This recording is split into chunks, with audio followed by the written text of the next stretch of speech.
Okay, today we're going to talk about my status, my United Airlines status. We're going to talk about my United Airlines status as it relates to overall loyalty programs. And I'll pontificate about two reasons why they feel different. These airline programs feel different than other core retailers. And retailers have loyalty programs. So you've got like Nordstrom's, you've got CVS, you've got Starbucks and Safeway. Most retailers have some program for you to join, and yet airlines feel a bit different. So I'll click first in here for you guys to see my status. I am Premier Silver. This is not that sexy. So for airlines nailing their loyalty programs, you would expect maybe a sexier kind of like focus. Oh, Kristen, you're silver. Congrats. One more step to go. They're not doing any of that. I mean, this is a little demotivating because I'm not even that close to gold. And so what do they think their benefits are? So we've got my current benefits are Premier Upgrade, access to Economy Plus. They don't even have what I would consider maybe one of the top benefits of status at airlines, which is Zone 1 boarding. So airlines basically give you visible status every time that you take a flight. And this is important because you have so much, if you're Zone 4, you have so much time to think about why are those people boarding before me?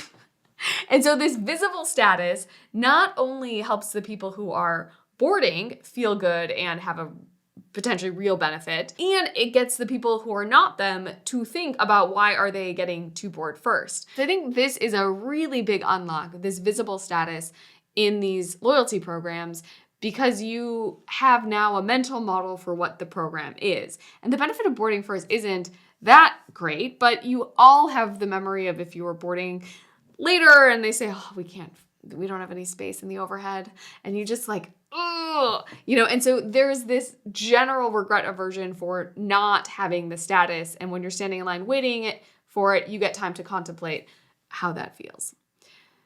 You, by the way, could think that maybe, Kristen, no, that's crazy. People just really like miles and getting free flights. And if you get a lot of these miles, you can then get free flights later. And I would say, of course, yes. And you got to travel a lot to get that type of benefit. And so that brings us to the second idea of why maybe the loyalty programs airlines offer are more compelling, is that it really feels like if you're not signed up, like let's say I fly Alaska once in a while and I'm not signed up for their program, it feels like the miles are accruing while I'm flying. And because I haven't signed up for the program, I've just lost those miles. So they're already, this endowment effect, they're already mine. They're sitting waiting out there for me to just sign up for the program. And that's kind of mine to lose.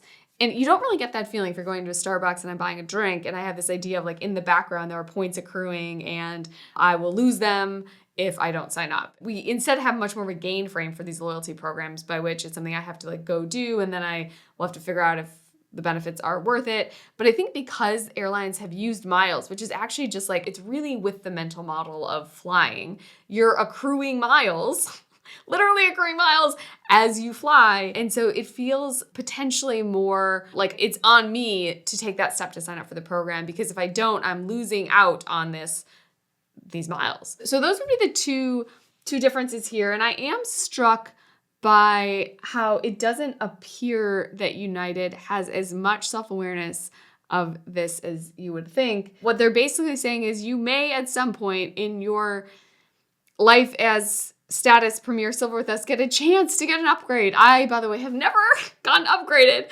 And so that may feel, especially if I've done 1 year here, not that powerful. If you've gotten upgraded once, you're probably like, this is amazing. This opportunity is great. But if you haven't, which most of us probably haven't, this kind of falls on deaf ears. And then, by the way, when you say see all benefits, the benefits they list just aren't that great.